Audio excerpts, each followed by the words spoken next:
Hi. Hi. We're finally all here. I know. I practiced with Dave earlier, and he had an internet guy come out and fix their internet, so now he has sound and everything. Oh, good. Yeah. So it'll be awesome. How was your meeting? Oh, they're long. Yeah, it Don't sounds. go longer than what you want them to. Yeah. Yeah. What are you doing for your calling? I am the second counselor in the Stake Young Women's presidency. On one. Okay. Have you been in there long? Like, have you done girls' camp and stuff like that yet? Oh, one sec.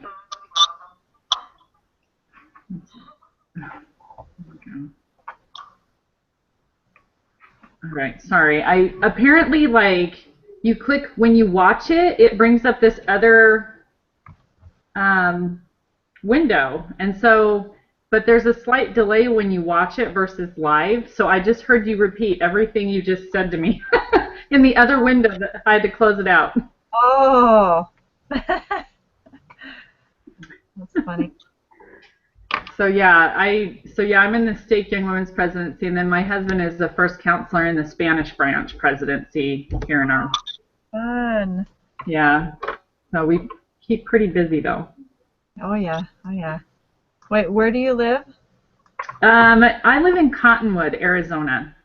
Oh, in Arizona. Where's Yeah. Cottonwood? Is that up north, or is it like over by like Flagstaff area? Yeah, we're about 45 minutes south, so we don't get the snow that Flagstaff has because they sit at 7,000 feet, and we Right. only sit at 3,500. Okay.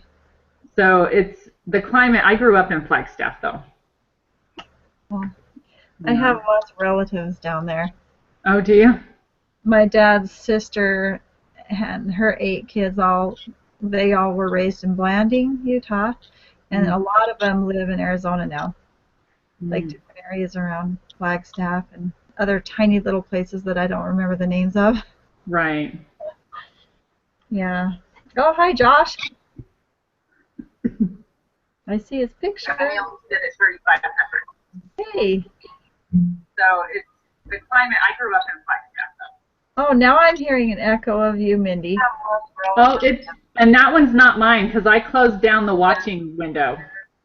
So it's like if you say you're going to watch it, it brings up one window, but then you have to wait to actually join it.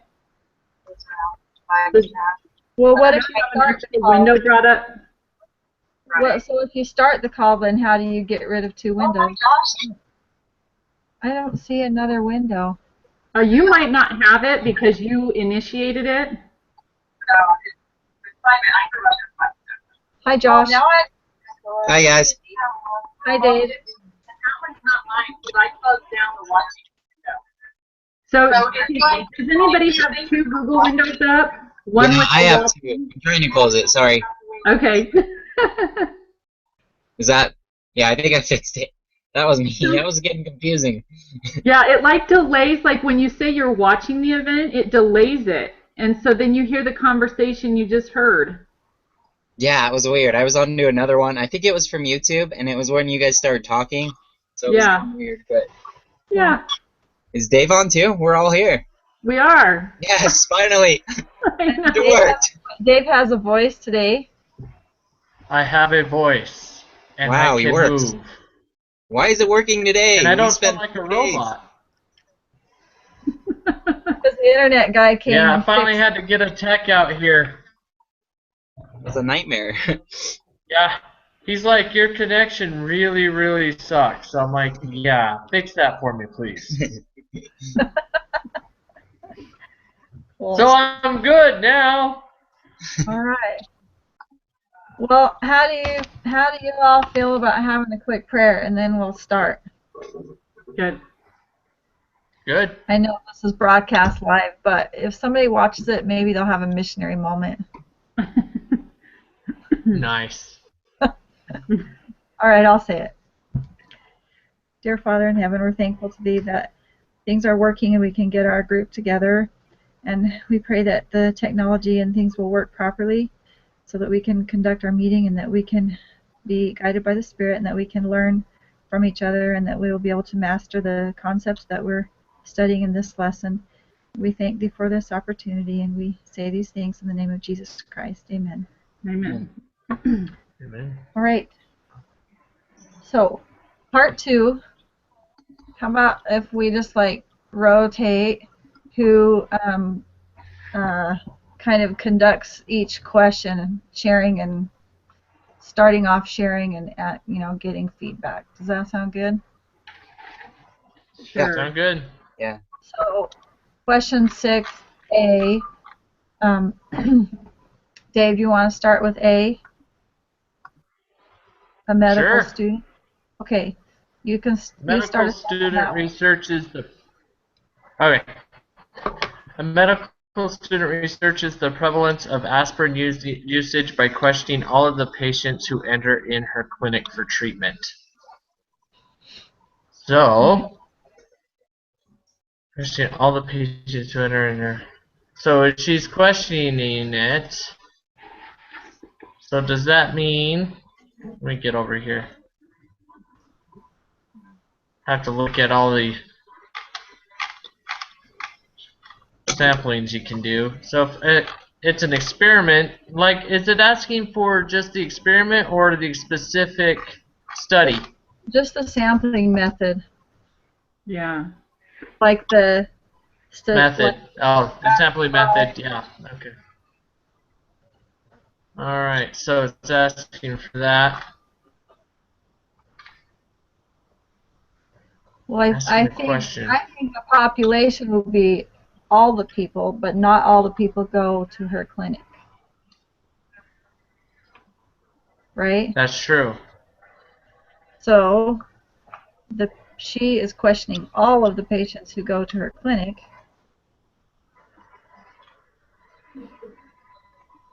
One be first stratify convenience. No, because she's asking questions. Well, to me, it kind of seems like, that cluster one, I was thinking that too. because you Student gather research one problems. group out of the population, you sample everybody in that group. Yeah, I agree with that because it is just one group. It's just sampling a group, not anything else. So the one group out of the population is the group that comes to her clinic. Let me pull something up real quickly. See if I can get it pulled up pretty quickly here.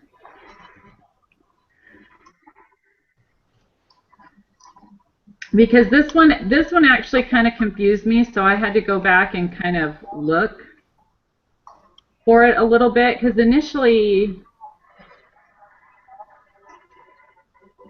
I kind of thought maybe it was, I don't know, I guess maybe I got confused, but initially I thought maybe it was like a census one because it's doing a whole group of somebody, but then I went back and looked and I think I found something else. Didn't the census kind of refer to like the entire population? And Yes. basically the only way you can get that is from actual census data where they question all the citizens. Right. That's So what it sounds like to me. So I didn't think you could really hardly ever use that unless it was a question that they actually asked in the census. Right. But I think... Oh, sorry. No, go ahead. I'm trying to find my stuff right now. I was just looking up, and like stratified sampling says that the subjects are put into groups, which he went to a clinic, which could be considered a group, that hopefully represent the population. And then they randomly select one or more groups and sample everybody in that group. And he samples everybody at the clinic. That's what I was thinking it would be. Okay. Sorry, give me just a minute. So Joshua, the homogenized or similar groups or strata would be the group that goes to her clinic, and then but then they draw a random sample from It says they sample everybody in that group. It says heterogeneous after it. It's the... Or I'm sorry, I'm looking at the wrong one now. Yeah, it says homogeneous, yeah. Okay, so let me read this. This is from the textbook. Sorry, I actually meant cluster sampling. So stratified does say homogeneous. I meant cluster sampling, that last one. But sorry, go ahead, Mindy. Because it kind of threw me off, because I'm not going to lie, I kind of thought that it would be like one of them from question 2, but then I felt like it didn't really fit into those 4. Oh, yeah, I see what you're saying. So when I went back, in the textbook, this one says a convenience sample involves selecting items that are relatively easy to obtain and does not use random selection to choose the sample. It says even though the sample is chosen by convenience, it should be done without introducing any systematic bias if possible. Well, if it was convenience, then the doctor is not introducing bias because she's sampling every person that comes, but it would be convenient because it's just whoever comes to her clinic. So it's whoever happens to be sick, Yeah. or getting a well check. So the last part says this is frequently done when a quick and simple sample is needed, but may not yield a sample that represents the population well. And this type of sampling should be avoided. Yeah. No, I think that is a good point, because they're not, in that example, they're not going out and trying to get a sample that's representative of the whole population. It is whoever just comes to her clinic.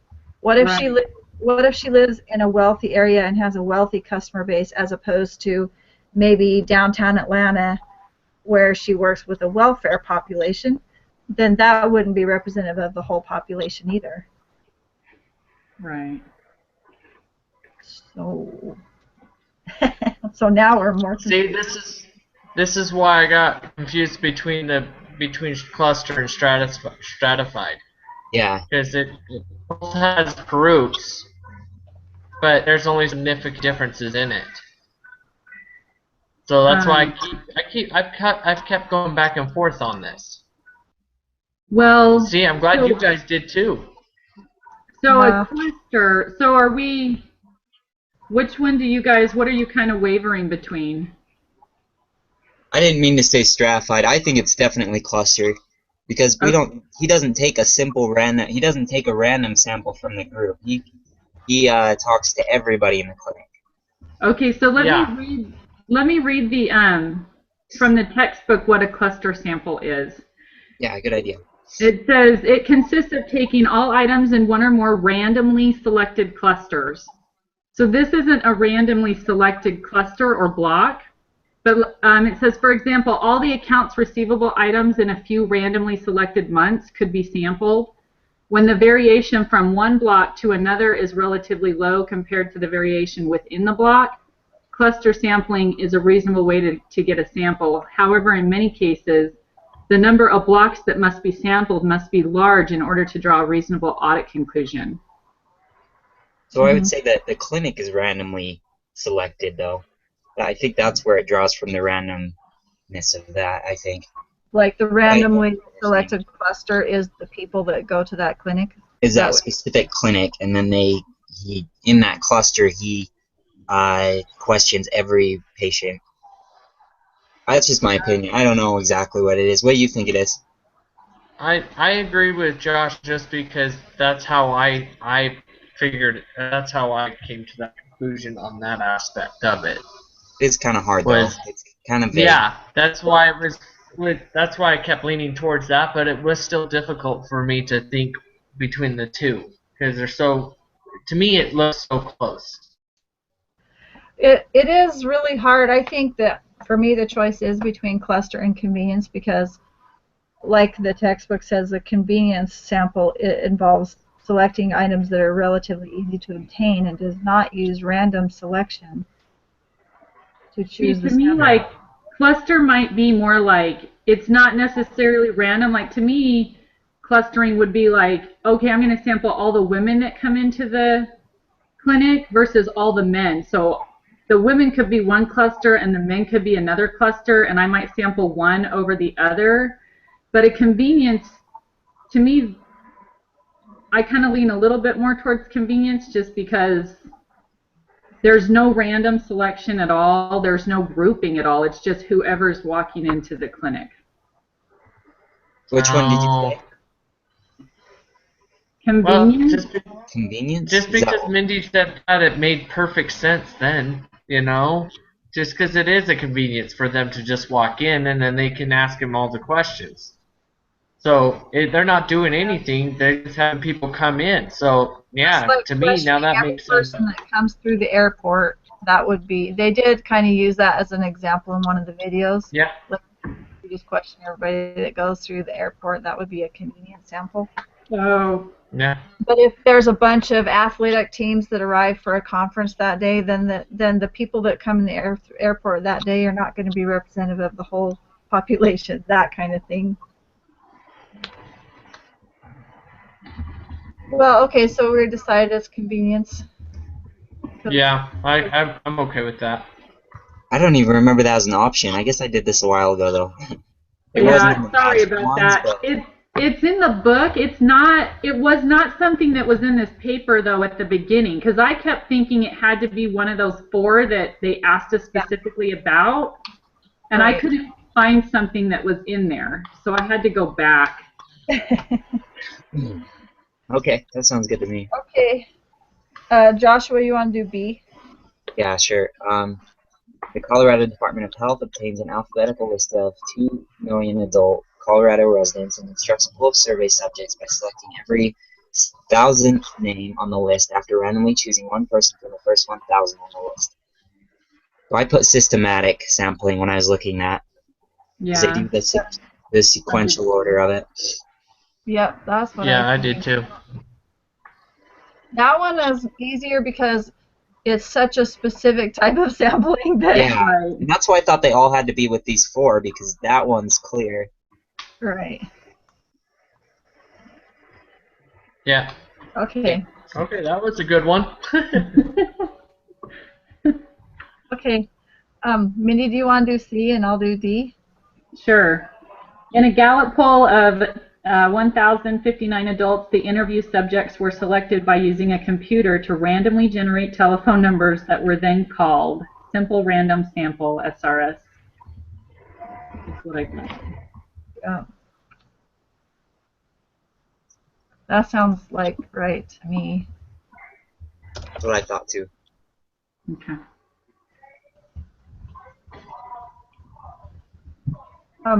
Okay, Dave, did you have any questions on that one? No, I was good on that one too. Okay, D, a dietitian has partitioned people into age categories of under 18, 18 to 49, 50 to 69, and over 69. She is surveying a simple random sample of 200 members from each category. So this sounds to me like a stratified sample. Mm-hmm. By the definition, it sounds, quite a bit like that. That's what I got. I did think of a problem with this particular idea, though, because the idea that I thought about was the 50 to 69, for example, was kind of like the baby boom generation, and if you are sampling 200 members from each age category, but let's say that the percentage of the actual population of one category is a lot bigger, then you're actually sampling a smaller percentage of that age group than another age group. Does that make sense? Like, say, so we have we have 4 categories, but let's say that third category, 50 to 69, is like 30% of the population, not just 25, not an even 25% for all 4. Do you know what I'm saying? Mm-hmm. And so I think it's a stratified sample, but I'm just thinking about problems with that way of doing it. Of doing it, because if that's 30 or 35% of the population, and maybe those under 18 is only, say, 18% of the population, then you might not be getting an equal. You know what I'm saying? They're going to have 200 people from each category, so they're going to have, I don't know. I'm not sure. I think it would be helpful to know the to divide it so there's about an even number in each age group too. I don't know. Does that make sense? Like maybe they did, because 18 to 49 has 30-year span right there, 31-year span. 50 to 69 only has a 19-year span. So anyway, okay. So let's go on to E. Okay, so E, it's my turn, right? Yeah. Okay. E, let's see, Johns Hopkins University Research Survey, all cardiac patients in each of the 30 randomly selected hospitals. This one I was more likely went with cluster sample, just because of it being randomly selected of specific selected hospitals. So I figured it was a group of hospitals, and I went with that. What do you guys think? I think so. I think so, because then they did all of them in those randomly selected hospitals. They did all the patients. So yeah. Good. That one was a lot easier for me than A. So. Yeah. The rest of them I think are pretty straightforward, but A was tricky. Yeah. That's why when Monique told me to do A, I'm like, that's the one I didn't like. Oh. It's all good. It was good to learn. That was a good point. All right, good. Okay, so Josh, I guess. Okay.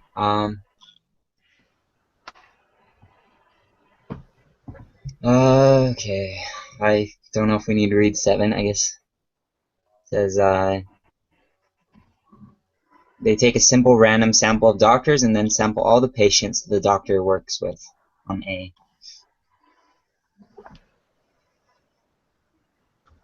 And I thought it was stratified sampling. I went with cluster. You thought it was cluster? Yeah, maybe that's right. And let's see. Because it reminds me of E up above, where they went with random doctors, but then they sampled all the patients, kind of like the random hospitals, but they sampled all the cardiac patients. Yeah, stratified, they're organized into groups, so like each doctor's patients might be groups, but it says they do a simple random sample from each strata or group. But this one is doing all of the patients of each of those randomly drawn groups. Does that make sense? Yeah, I see what you guys are saying. I think that's right. So I think... Yeah, and I don't know if it helps, but when I think of stratified, like stratified meaning layers, I know that's like biology? Yeah, totally. That's what I thought of. Stratified meaning layers, and that's what I thought. You have one group, and then you do another survey, and for some reason it makes sense in my head, so I don't know. Yeah. Well, because each strata in a geological layer, right, each strata has its own characteristics. Right. So these are homogeneous, similar items. I don't know. That probably doesn't help, though, either. No, I think it does. Actually, that might I'm be helping me remember. I just haven't looked at this in a while since our first time we tried to make a meeting. Well, because you were ready so early, and then you had a big trip in between. Yeah, I agree with you guys. That sounds good. Okay. Was it my turn? Probably. They put all of the residents' names in a computer and use a random number to generate a generator to get a sample of 100 patients. I think I've had this one twice now, so I'm going to go with simple random sampling again. That's how I feel with cluster. What's that? That's how I feel with cluster. Yeah. That's how I've gotten that a lot too. Okay, we'll change our order. Right, so I have the next one is they divide residents up by gender, and then do simple random sample of residents in each gender. And so I think that is stratified. Yeah. Is that right? After discussing A again, I'm like, okay, wait, yeah, that one. All right. So it's my turn again? Yeah. Let's see. They randomly pick key intersections in the city and then picking every fifth person that walks by after randomly picking one of the first 5 people to be in the sample. And of course, this is systematic sampling. Mm-hmm. Yeah, I agree. Yay! Something besides cluster. Maybe it's getting easier or we're getting better at it. Yeah. Or both. Okay. Okay, this one is observational or experimental design. And if it's experimental design, determine the response, treatment, and subjects. Okay. I got to remember what the response is. That one is such a vague definition, I thought. From the, Oh, yeah. I remember in the video going, well, that's just kind of vague. Kind of like the take action step. Okay, take action is take action. It's pretty Right. vague. Right. Well, the first one's going to be, it doesn't have anything with doing an experiment. The first one's got to be observational, right? Yeah. Yeah. Yeah.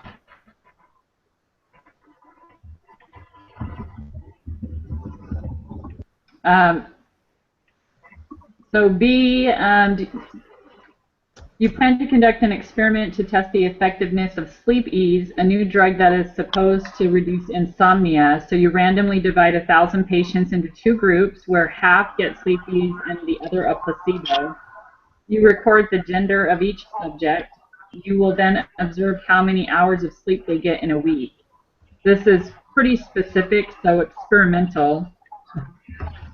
Yeah.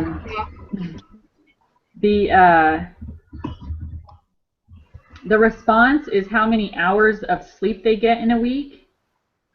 The treatment, I have sleepies or a placebo. And the subjects, I have 1,000 patients with insomnia.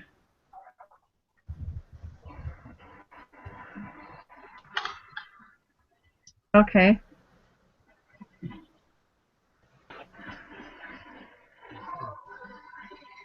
That sounds good. Is that Josh and Dave? I think that What did sounds you good to guys me. get? The treatment, Yeah, obviously. Yeah. Yep. is I'm just- with you.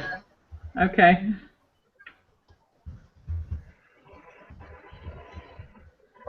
Let's see. Okay, so number 9, A. Okay, they announced the results of its trial on skin ointment. 224 patients diagnosed with skin irritations randomly divided into 3 groups as part of a double-blind placebo-controlled study to test effectiveness of the new topical cream. First group receives 0.5% cream, second 1%, third placebo. Twice daily, 6-week period, degree of skin irritation recorded. Is this a designed? Obviously, a designed experiment. And Yeah. Yeah. subjects would just be the 224 patients in the study. Diagnosed with skin irritation. Never good. Yeah, that would be a good, more specific. Yeah. Response variable. Well, it's going to be how effective the 0.5% is versus the 1% versus placebo. I don't know how you're supposed to write that. Isn't that right? The So- variable, what changes is that they have the greater percentage of the cream, right? Right. Or do you say the response is the degree of skin irritation That's what it would be. based on? Because the actual, sorry. Oh, that's okay. Yeah, it would be Wait, the response. Monique, how did you? Monique, how did you say that again? Because that was a lot better than what I said, or what I wrote. Well, I guess the response would be the degree of skin irritation based on a 0.5% cream treatment, a 1%, or placebo. Yeah, so the degree of skin irritation observed after the 6-week period. Okay, yeah. Okay. And then we just list the treatments. So you just put the group with the 0.5%, 1%, and then a placebo, right? Yeah.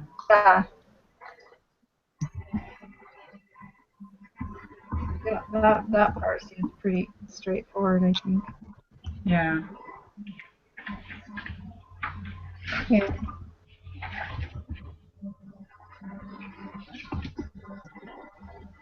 That's it, right?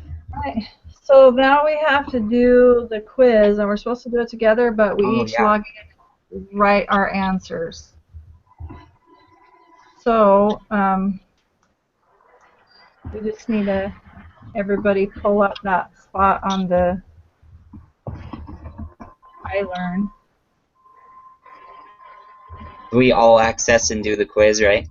I think we all access it and do it at the same time while we're doing it together. It says, Oh, Yeah. Okay. you are required to work together on this quiz, but each member of the group must submit his or her own answers. Okay, yeah. Okay. So, and then it says you will use wrong site, wrong patient, but it has a link there. So I guess we open that link and click start at the bottom. Is that right? Oh, was there a link? Yeah, it's the in wrong the group side. meeting, right? Go to group meeting, and then at the bottom paragraph that says note, it says on the quiz you will use the wrong site, wrong patient data, and that's a hyperlink Oh, okay. that opens something. Sorry, hold on. I'm Okay. while you. Wrong set. Okay, there's a hyperlink. Well, that is a hyperlink. Like you click on it and it goes to it links to a. Okay, so you're on the group meeting under lesson 2.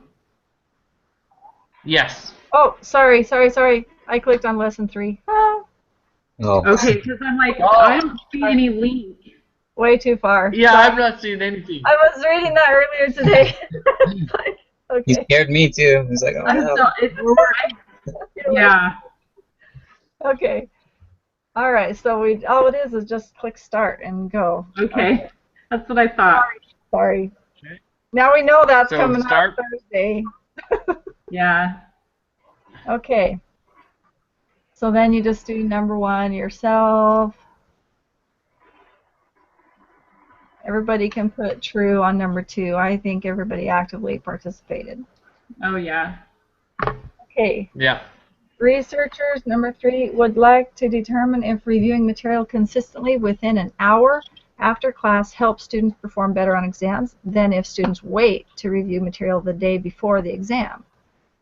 To answer this question, the researchers are trying to determine if an observational study or an experiment would be more appropriate.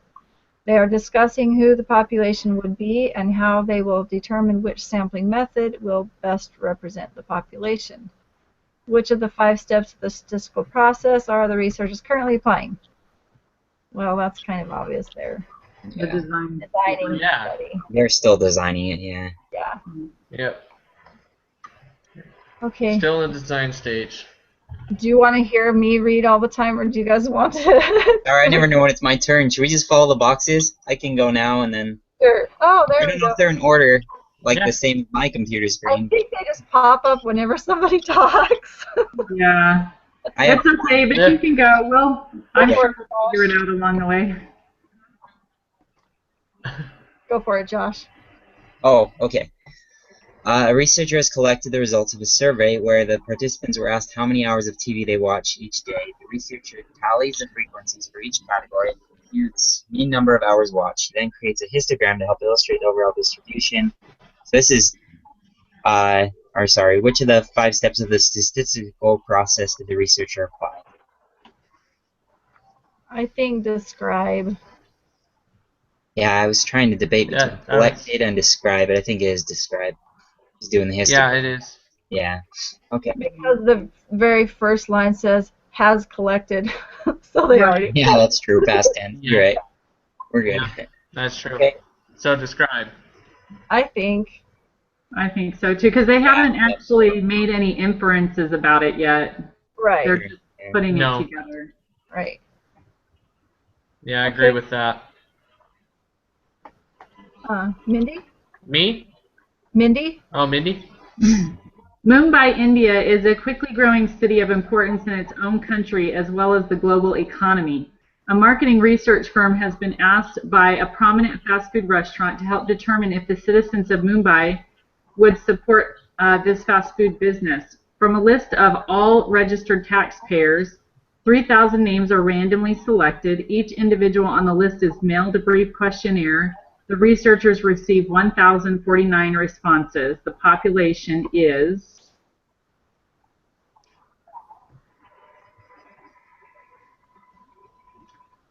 Well, Wouldn't that be the citizens? yeah, the citizens of Mumbai, I would say. Yeah, Well, because it's just asking the population. yeah, because the citizens are different than the 3,000 taxpayers. There's probably some that don't pay taxes. Yeah. Okay. So, Yeah. is that right? Do we think So the the citizens? citizens? Definitely. Yeah. Okay. Or it also says Yeah. can't be determined. I'm sorry, what are we going with? The citizens of Mumbai. Are you good? Do you think? Yep. The citizens? Mhm. Well, because they Yeah, I agree with Or that. the 3,000, is that what we're going with? they surveyed 3,000 people who are taxpayers. They're representing the population, though. Right. The But citizens of there's Mumbai. probably others citizens that don't pay taxes. Yeah, so I think it's them. But do the 3,000 really represent what the whole study is about? What is the...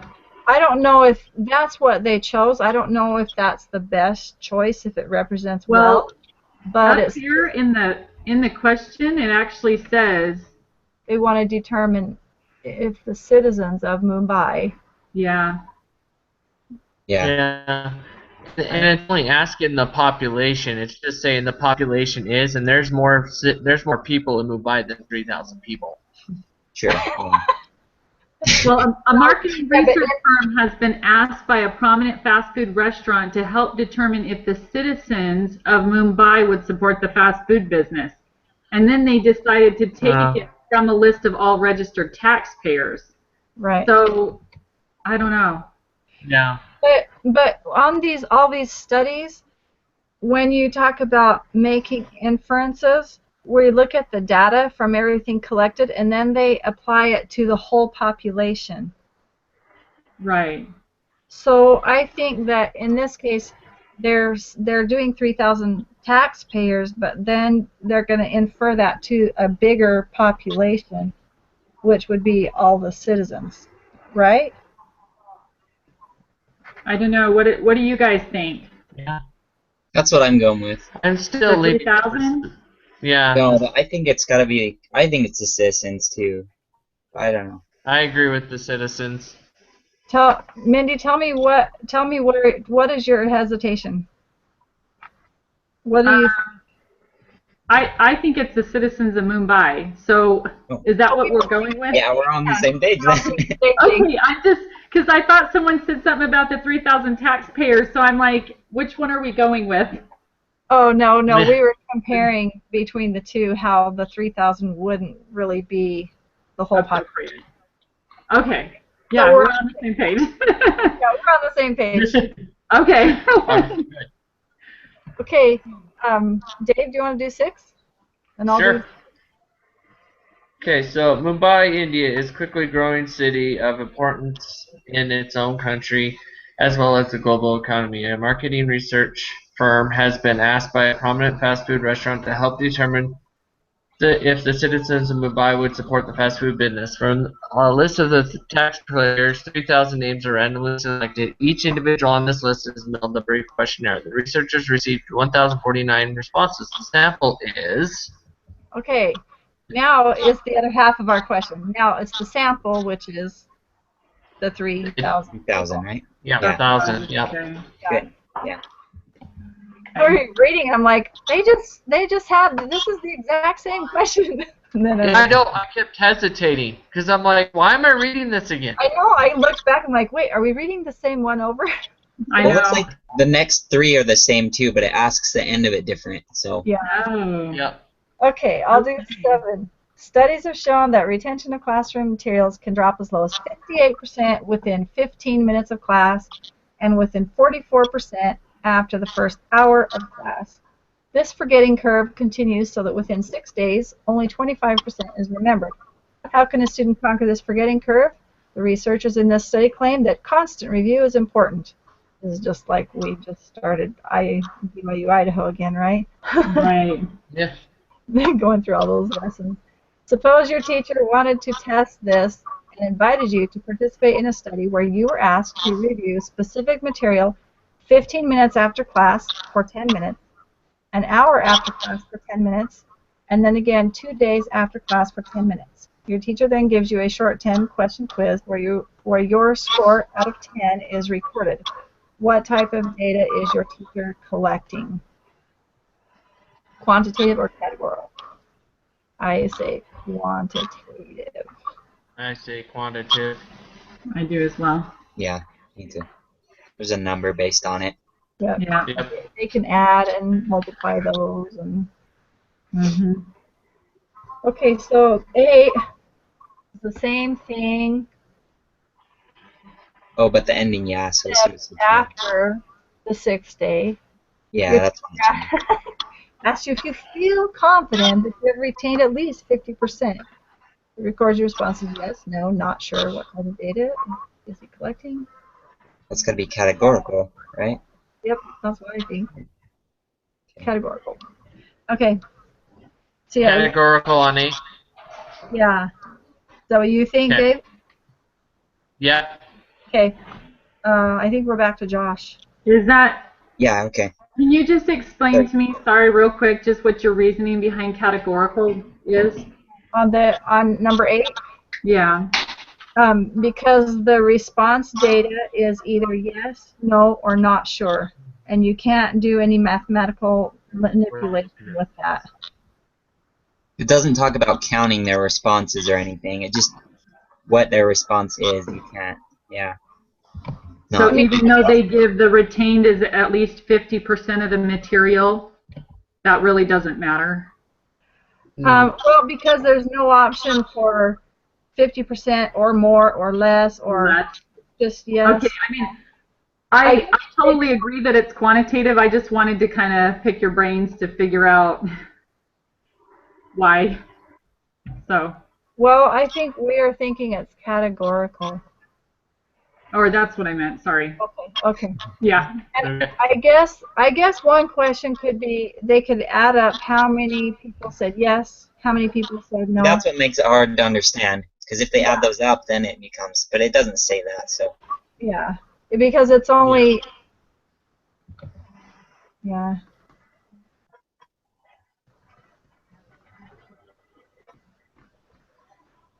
You know, yeah.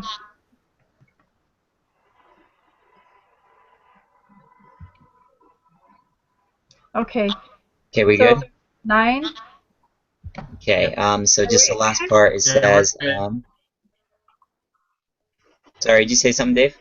Were you gonna do it? No, I was just saying it was good too. Yeah. Oh, okay. We're good. Says your teacher also selects a group to give no review to the material over the 6 days. This group is called the. Control group. Yeah, I would think so, right? It's the control group. Yeah. Okay. 10. Which of the following would be considered an experimental design? A telephone poll asking people about whether or not they vaccinate their children. administering the tuberculosis vaccination to one group and giving a placebo to another, a census or a mailed survey asking people whether or not they received the TB vaccine. Administering the TB vaccine to one group and giving a... That one's pretty easy. Yep. That was That's pretty it. Yep. nice. That was a nice one. Yeah. In a study to determine the All average right. wage of working people in Mumbai, which of the following would be the best sample? Every 10th worker that you meet as you travel the streets of Mumbai, all of the workers in one working district of Mumbai, That one. many randomly selected workers in each of several working districts of Mumbai, and all female workers. I kind of think number 3. Me too. I do. Yeah. Randomly selected workers. Yeah, I agree with that. Otherwise, if you do number 2, you're going to get in one area all the steel workers. Right. Or Yep. something like that. Okay. 12. We good on that one? Yep. Mhm. 12. You want to become next Jonas Salk and produce a vaccine that will help cure children of respiratory... Wow. Let's go RSV. Because, yeah. Anyways, RSV. You test the vaccine and compare it to a placebo and randomly choose one group of children to take the vaccine and one group to take the placebo. What or who are the experimental units or subjects? The Okay, children. so the Sorry, It's- I got it's the children. distracted looking at the spelling of succinctial, and I'm like, that's not how that's spelled. I need to look that up, and then I didn't read the rest, so give me just a second. Squirrel. the subjects are the children, Yeah, correct? I'm with you, Dave. Yeah. Mhm. Yep. Yep. Okay. Yeah. Yep, All right. that's funny. Oh, I think we're back to Josh. Oh, are we? I didn't think Mindy went. Okay. Oh, I don't know what order we're going in. I don't either. Mindy, go. Can anyone say the virus? Because I can't say that middle word at all. Succinctial? Respiratory succinctial. Okay, I'll go with that. I'm sorry, I have to look this up because that is just gonna just bug me. That's a weird word. Yeah, it is. So basically, it's the same question, just what are the treatments? So it would be the vaccine or the placebo. Yeah. It is spelled right. Darn it. Okay, sorry. 13. I get the big one. What are the treatments? The vaccine and the placebo. Yeah, that's what we Yeah. All right, 14. Yep. In 1992, the U.S. government supported a study that was run for 15 years where 4,608 low-income families were given a chance to move to less impoverished areas. They distributed vouchers and provided various support systems. The researchers wanted to determine if getting people out of poor neighborhoods would reduce the poverty level of U.S. citizens. Low-income families were randomly assigned to one of the following 3 groups: the MTO Low Poverty Voucher Group, which receives Section 8 certificates or vouchers usable only in low poverty areas with less than 10% of the population below the poverty line in 1990, along with counseling assistance finding private unit to lease. 2, the Traditional Voucher Group, which received regular Section 8 certificates or vouchers, geographically unrestricted, and ordinary briefings and assistance from the PHAs. Control Group, which receives no certificates or vouchers but remain eligible for public or project-based housing, and other social groups to which families would otherwise have been entitled. And after all that, I don't even know now after reading all that. the study was That was way too much. an experiment or neither. Oh, It's an experiment. Yeah, right? I mean, that's got to be... They Yeah, gave that's a what I treatment. think. They gave a treatment. They applied a process to yeah. different people, and then they had a control group that didn't get Yep. vouchers. Yeah. Man, we could have said that the first paragraph I read. I I know. know. I was making Check the answers before we reach the whole Yarn thing. that. Oh, jeez. Okay, guys, this is the one that this is the thing in the whole lesson that bugs me is this p-value thing. Yeah. Oh, So I'm yeah. like, hey, I'm get right there this- with you.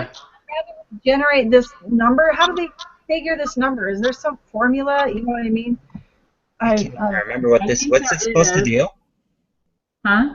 The What is? p-value. It's not like a percentage. It's just a number that. It's like, do you remember the null hypothesis, which Yeah, is a little bit. status quo? Like, I'm going to see if I can explain this, because I don't. Yeah. And tell me if you think I got it. So the p-value is, in the example of the vaccine company that they were auditing in the example in the lesson. Yeah. Let's say that if the p-value, they had some number, but I'm going to say 1, like they expect 1 mistake per month in their records. That's the status quo, that there's 1 mistake. And then if they find more than that, then, and it's 3, that's higher than the p-value of 1, so the null hypothesis that their records are accurate is thrown out and they change it. And they have a new hypothesis that says their records are not accurate. Yeah, okay, Yeah. that sounds Is that familiar. right? Is that the That's general? how I got it, but it still doesn't make sense to me. Yeah, so how Or do they clear. figure out this p-value? Like that right there, 0.0002? What? Where do they get that? I think it is. I think there is a calculation. Yeah, I think it is a percentage somehow or something. There is a formula for it. Doesn't look like we have to find it, so it should be okay. No. Well, maybe we'll learn how to do it. Hopefully not yet. Yeah, probably later on too. Yeah, unfortunately, yeah, that's probably true. I agree with that. Okay, so Yeah. who has 15 then? Is that I'm me? sorry, where we? Oh, aren't we on 15? No. Yes. Yeah. We didn't. Yeah, we're on I had a 15. question. Okay. Sorry. It's okay. If the p-value of 0.0002 was found for the study described above, then we could say that there is about a 0.0002 probability of obtaining the actual observed result, or one more extreme, assuming the null is true. I think that's true. I think that's true. I think that's true also. Okay. So it'll be the p-value or more extreme, not less. Is that basically what that's saying? Yeah, and it seems like I've written that down somewhere. But yeah. Well, I hope that p-value thing becomes more clear before we have to do very much with it. Yeah, I'm gonna have to go review that again. Can't remember many details Yeah, about it. I'm right there with Josh. I need to do that too. Yeah, I I've read read it twice. that. It still doesn't make that much sense to me. Yeah, I'm the same. I'm like, okay, but maybe they just want us to get the general idea right now or something. Or maybe have the idea that it's 0.0002. Well, that might be bad. That might throw us off. I thought the p-value was 0.002. Okay, 16. All right. Is that Dave? Yeah. Okay.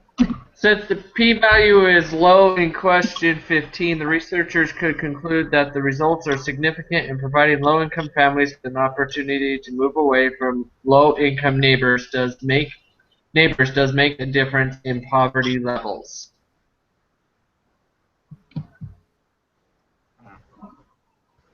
Move away from low. Wow.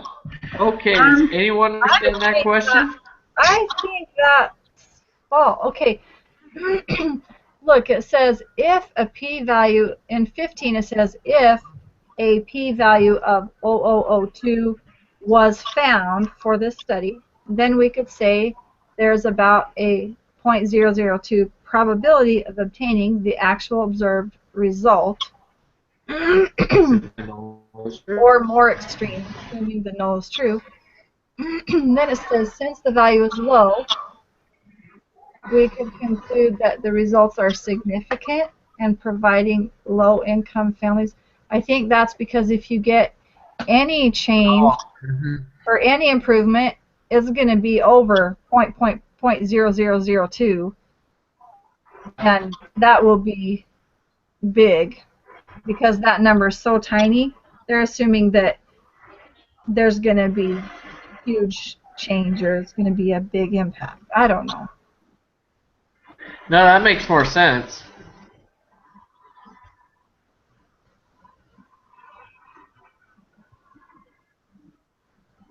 So it would make a difference in the.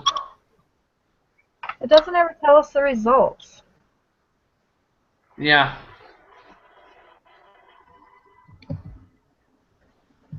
Wow. They want to see in 14, wanted to determine if getting people out of poor neighborhoods would reduce the poverty level of U.S. citizens.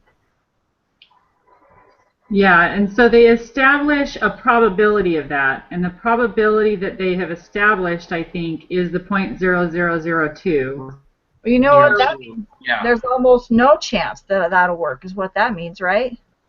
Well, that is. Well, no, not necessarily. The p-value, I think, is always at a point something. So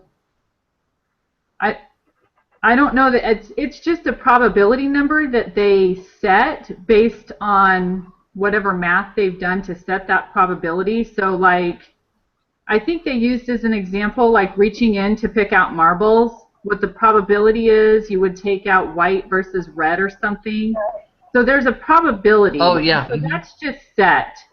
But what happens is you have to test that probability, and you do that through a hypothesis test, which will determine whether it's more likely that the null hypothesis or the alternative hypothesis is true. And so based on what you get from the actual results will determine whether that p-value, whether the null hypothesis or the alternative hypothesis is accurate, is more true than the other. Right. Does that make any sense? Yeah. No, that makes a lot more sense. So but in this case, if the p-value is 0.0002, that's like 2 out of 10,000, 2/10,000 of a chance that that'll have an impact on their poverty, right? That's the probability. Well, I hesitate in looking at it that way because the textbook, when it's talking about the vaccine, it says when the hypothesis test to compare the proportions was conducted, the probability of observing a difference in these proportions, at least as the extreme as the result Salk obtained was computed, the probability was 0.0000000093. Oh yeah. Okay, so because this probability is so small, it's highly unlikely that these results are due to chance, which means that the vaccine was effective. You're saying it's true, Mindy, right? Yeah, Yeah. Because it's so low. That's what you're leaning towards, right? The more I hear you say it, the more I agree with you, because that makes more sense. Example makes sense from the book, but yeah. Yeah, because the more I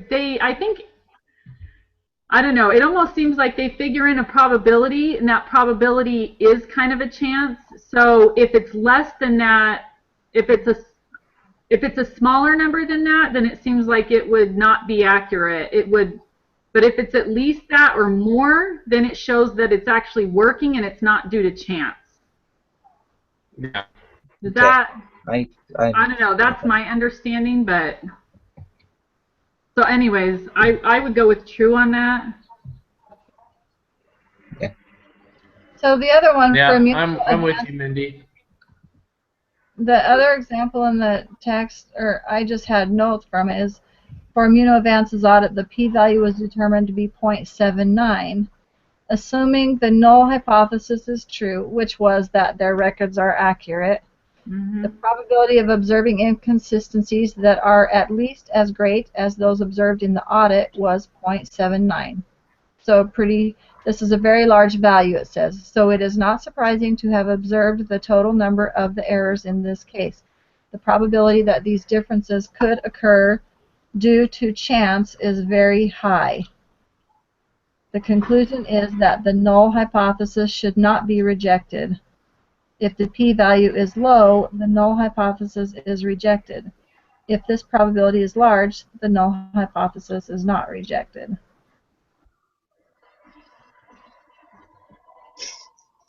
Oh man. See, that just confuses me because here we have a small p-value. And But- all we're doing, the control group, they still are eligible for all the public or housing or other programs which they otherwise would have been.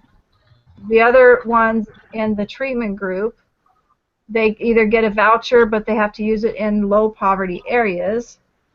And there's the other group has the traditional voucher, still a Section 8, but it is unrestricted. Like they could try to use it in other areas that aren't poverty areas. Mm. Yeah, still reading that too. So I am. But I think, isn't the question, like, as far as the p-value, like, what number is considered a high p-value and what number is considered a low p-value? Well, apparently a low is just the smaller number. Like this 0.79 is huge lot. more than That is 0.0002. Right. And like the vaccine one was like had 8 zeros in front of it. Yeah. So that is a really low Yeah. P. A small number. But with all of these, they have to tell you what is observed in comparison with the p-value before you know whether that it's null or not. And we don't even have any results. I don't understand. Right. So I just wonder, I guess I just wonder, like, in p-values, when you look at a p-value and you go, okay, if there's 2 zeros in front of it, that's still a fairly high p-value. Or it has to have 6 zeros in front of it before it's actually a low p-value. Do you know what I mean? Like, are we supposed to know that right now? I don't know. I don't know how we could, because the only thing we have to go by is that 0.79 is large and 0.00002 is low. Yeah. Which means 0.0000093 is even lower. So I don't know. So I'm still confused on it. I don't know how we can even. I don't understand how we can know or figure out number 16 for sure. It says since the p-value is low in question 15, the researchers could conclude that the results are significant, but we don't even know what the results are. I don't We don't understand. even know if it's how significant they are. right. I don't know. I'm confused on that. Let me see if I can find something real quick.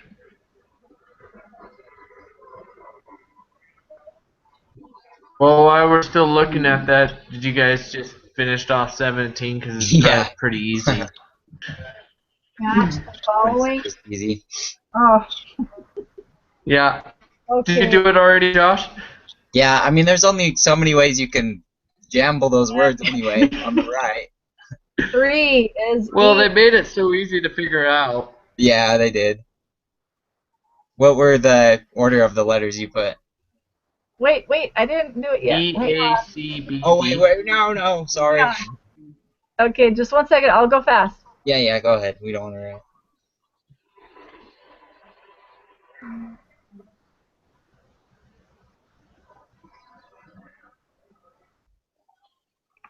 Okay, sorry.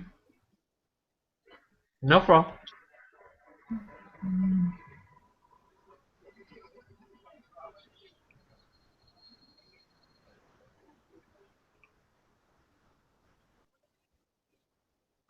Okay, I'm done.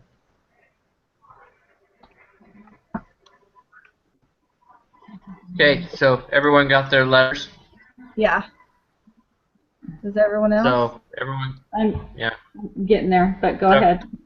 Okay, so 1 is E, 2 is A, 3 is C, 4 is B, 5 is D. You know what? I have a No. different. I think maybe the orders are different for ours too. 'Cause Oh, it's maybe. Oh, is it? Are you serious? What do you have on A? Is A step 5? Number 1 is collect data. That's E, right? I put C. No, collect The data collect data is is step Step 2. number 2. yeah, C, step 2. Did Okay. they make them different? I think maybe the So 1 answers is E. are. Here, why don't we just say what the answers are in order? Collect data, Okay, that works. step 2. Step 2, Can. yes. Take action, obviously, is step 5. Truth. Wait, Okay. take Wait, action. no, wait. Step what? 4. 5. 4. No, step. Take No, Oh, action. no, you're Truth right. is You're right. step I'm 5. sorry. You're right. Okay, design is the first, step 1. That is correct. Yeah. Okay, describe the data is the middle, step 3. Yep. Mm-hmm. And make inferences is 4, step 4. Yeah. Yep. Right? We all agree? Okay. Yeah. So whatever Yep. our ones say, we'll get them right. Letters. Okay, so what do we think on 16 then? Should we try to go to the textbook again and see what we can... When I looked there, I thought it was true. I was with you, Monique, actually, after I looked there, because it's a low number, and that was, if it was low, it was favoring the alternate hypothesis, which is what this is describing. That's what they were testing. Because it was, well, is that what was assumed? Yeah. Because If the null is true with the low. If the p-value is low, the null hypothesis is rejected. If there's probability, but that was for Immunoavance's financial audit. Is that the same in other situations too? It was pretty general, though. That's a general statement, that if it's low, below, like what I was saying, 5.5, then it's, I don't know. I thought it was more general, not referring to that problem. Okay. I don't know. That's just my opinion. I'm not sure. Well, and then the other thing is too, like in that problem they gave us with Immunoavance, their financial audit, they didn't really tell us how many mistakes they found or anything. They just said, you know, it just said this is a large value. It's not surprising to have observed the total number of errors, and I couldn't ever even find the total number of errors.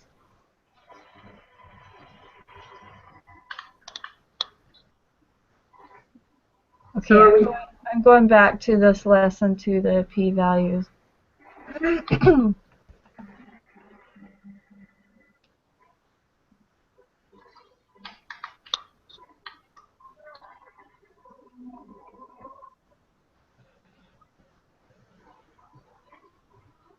I wonder if it'll show our answers. I'm willing to risk it. Well, no, that's not. Never mind. That's not. Really? Take one for the team? That's probably cheating anyway. I probably. Let's see. Okay, here it is. Okay, I'm gonna read it slow, and you guys see if we can figure it out. There is a formal procedure for testing the null and alternative hypotheses called a hypothesis test. In a hypothesis test, the null hypothesis is always assumed to be true. So with this housing thing, they're assuming that it's going to improve poverty to give those vouchers. Okay. If there is sufficient evidence against the null hypothesis, it is rejected. The evidence against the null hypothesis is assessed using a number called the p-value. The p-value is the probability of obtaining a result called a test statistic, at least as extreme as the one you calculated, assuming the null hypothesis is true.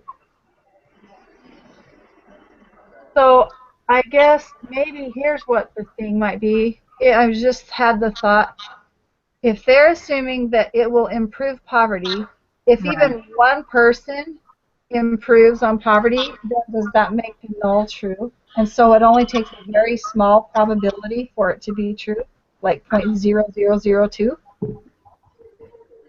I don't think so. Their probability is probably based on numbers, like how many people they've given that to, and because isn't the study for like 15 years or something? Yeah. So Well, I don't think that it's that, but I think what they've done is they've taken the p. Okay, so we can assume that the p-value, that particular p-value,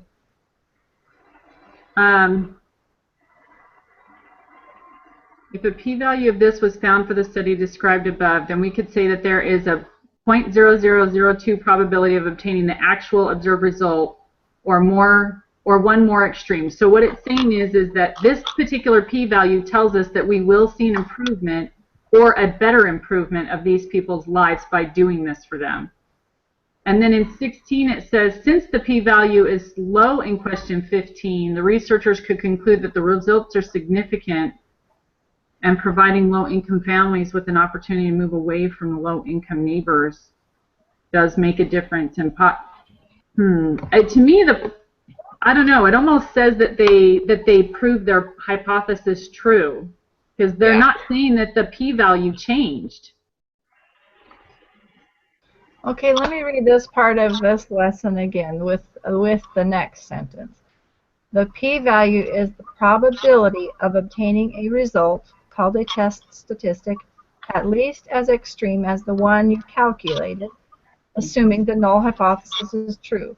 We reject the null hypothesis if the p-value is small, say less than 0.05.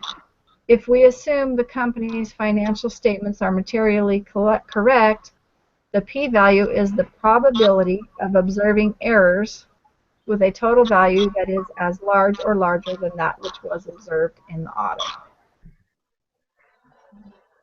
Right. So what it's saying is let's say that the p-value represents that at least 20% of these people are going to have an improved life by doing what they're doing. And so if we come up with that same p-value, then we at least know that 20% of them. If the p-value is really low, no, if it's higher, I don't know. I don't know. Well, I don't know. Here's one question: how can they get a p-value of 2 out of 10,000 when they're only testing 4,608 families? How do they get that?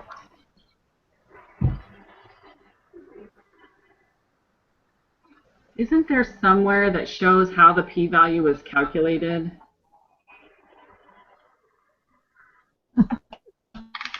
Probably in a later lesson. Yeah. Like, sorry, I am just not trying to explain it because areas are contradicting themselves. You guys help me figure out one thing too. Is the null hypothesis the fact that they assume that the poverty levels are going to diminish because of moving them to? Yeah. So I mean, I think they're disproving the null when it's low, which is what it was saying. And I mean, it's a low number, so they're disproving that, and I think this would be false.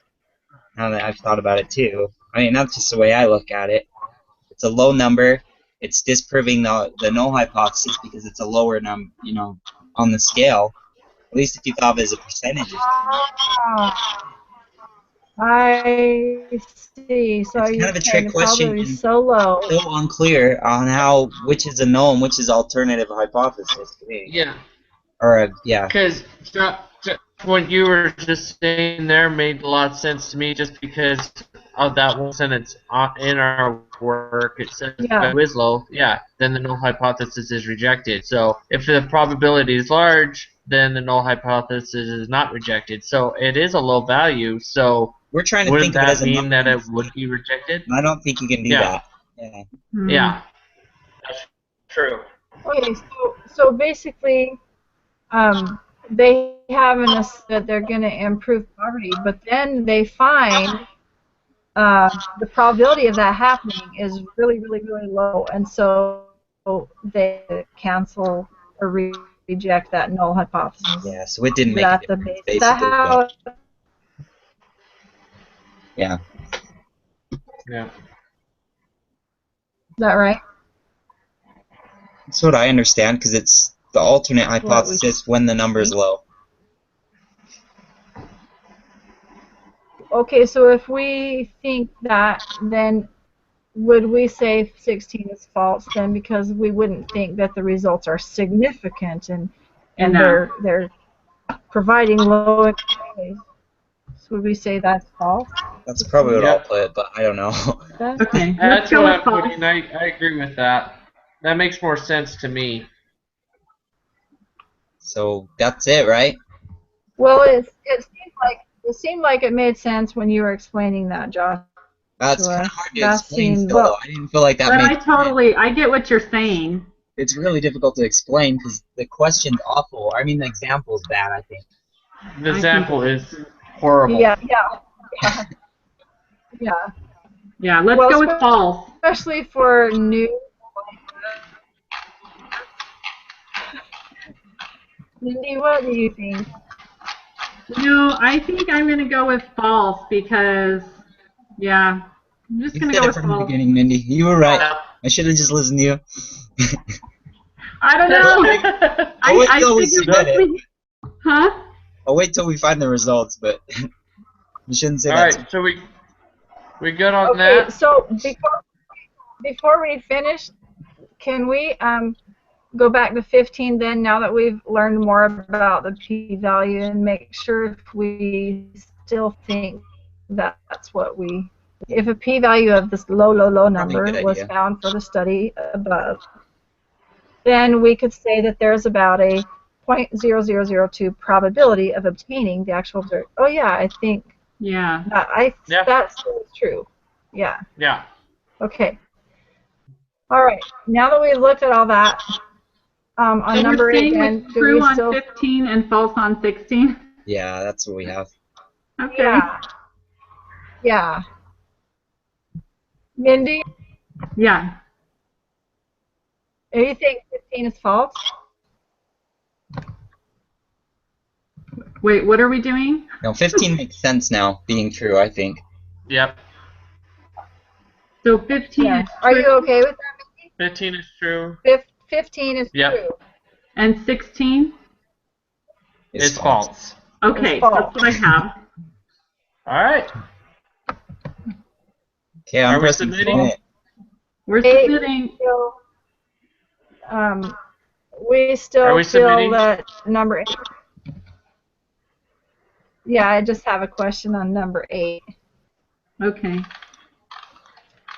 Oh, I know before we felt like it was categorical, and I just want to make sure if we still feel that same way. I think Just so. because you could add up numbers of yeses, numbers of no's. I don't know. well, It's not just Oh my gosh. one person, a study. So there's other people. well, Well, categorical. I don't know. It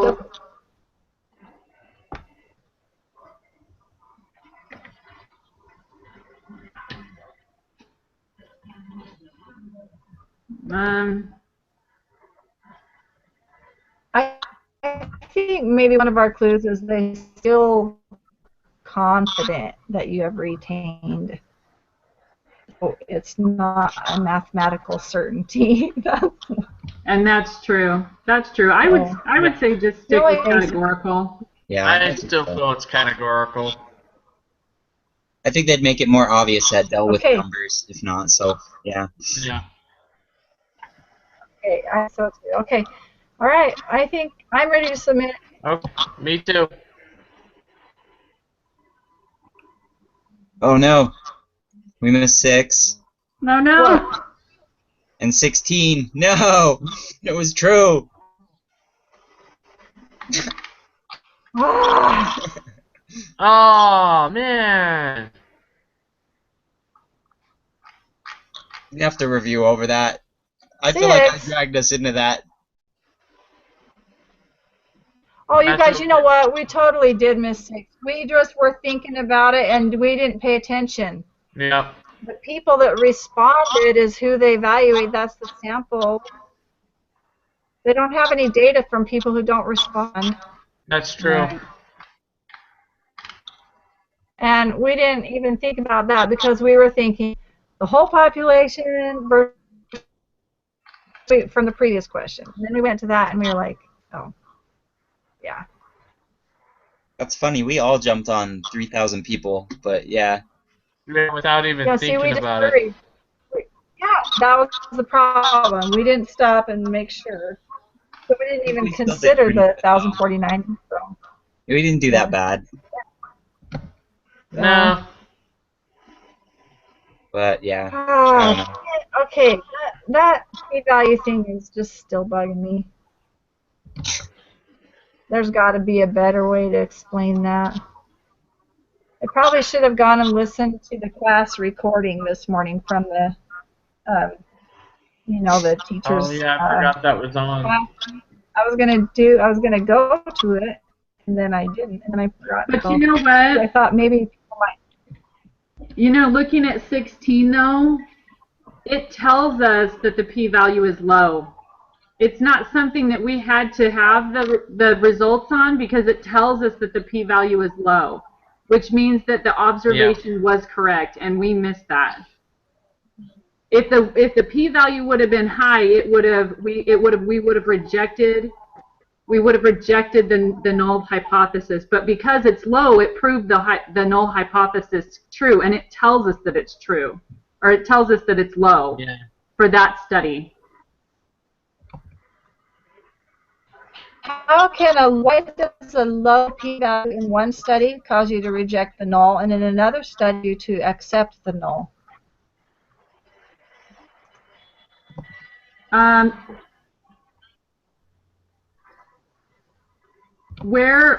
like immunoadvances? Because a high p-value is going to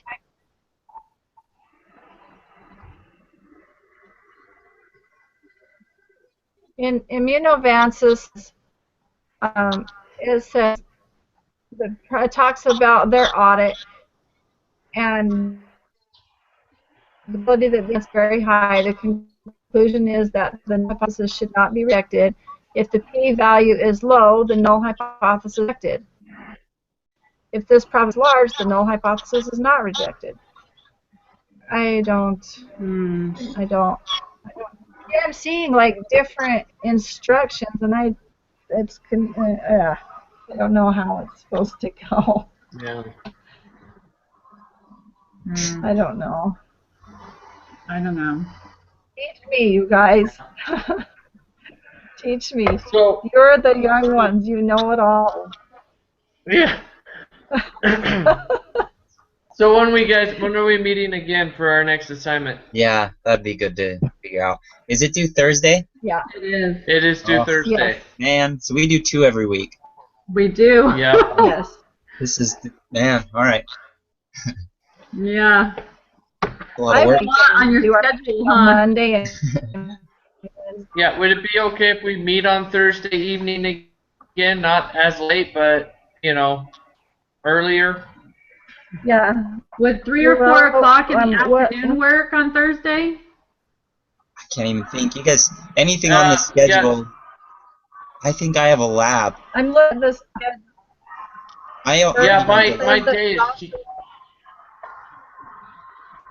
My day got changed on Thursday, so I won't be available until after 5 or 6, depending. Let's see. Remember.